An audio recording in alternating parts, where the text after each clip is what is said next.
We understand Joe Avilar is standing by at St. Vincent's Hospital. This is the press conference at St. Vincent's Hospital. We're taking that. New York doctors at St. Vincent's Hospital in Lower Manhattan have been working around the clock to save the wounded. Unfortunately, it happens every day, at any moment, and with no warning. Someone in our city is faced with a life or death struggle.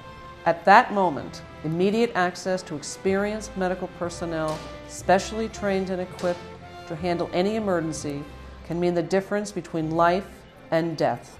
And at the moment of greatest crisis for most of Lower Manhattan and much of the city's west side, St. Vincent's Hospital Manhattan is the critical resource for providing the highest level of trauma care.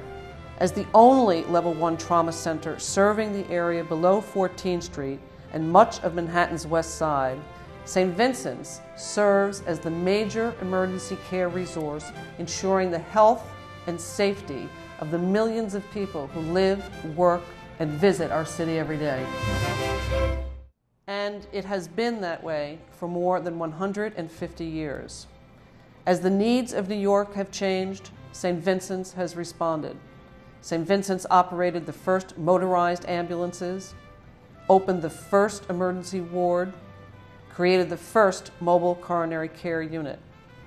St. Vincent's has played a major role in treating New York's everyday emergencies. We have also been the frontline responder to many of the city's worst disasters, including the Triangle Shirtwaist Fire, the sinking of the Titanic, the airplane crash in the Empire State Building, the bombing of the World Trade Center in 1993. And on September 11, 2001, St. Vincent's Hospital Manhattan found itself on the front line of what has become one of the most tragic, unthinkable moments in American history. Within minutes of the first plane having crashed into the North Tower, St. Vincent's implemented its major external disaster plan. No one will ever forget the images inside and outside the hospital that day. The triage area was established. 2 weeks of medical and surgical supplies were obtained. Over 500 volunteers lined up to donate blood. And Mayor Giuliani addressed our city and nation.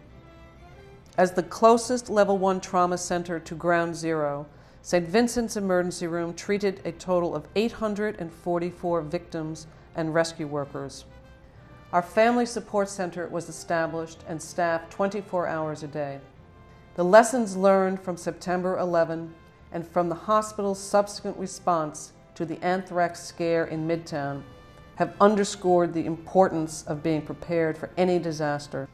The proximity of St. Vincent's to many of our city's most vulnerable locations, including the financial district, bridges, tunnels, Penn Station, Madison Square Garden, makes the immediate expansion and renovation of our trauma center an absolute necessity.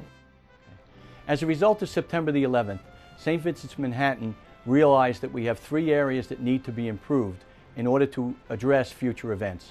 The first is expanding our facility in the emergency department into the new Rudy Giuliani Trauma Center. The second is in improving our bioterrorism preparedness. And the third is to expand our Institute of Emergency Care, which is our training arm. We at St. Vincent's Manhattan are particularly excited about the expansion of the trauma treatment area. We've gone from a capability of 24 beds to 40 beds. In this imaging center, we will have the 2 X-ray rooms, but more importantly, a brand new CAT scan in the emergency department. Another area of the expansion is a new dedicated urgent care center. This will include its own radiology, as well as its own dedicated nurses and physicians.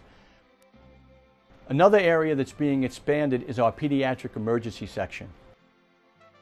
A new psychiatric section, which will allow our psychiatric patients privacy and dedicated staff in their own area.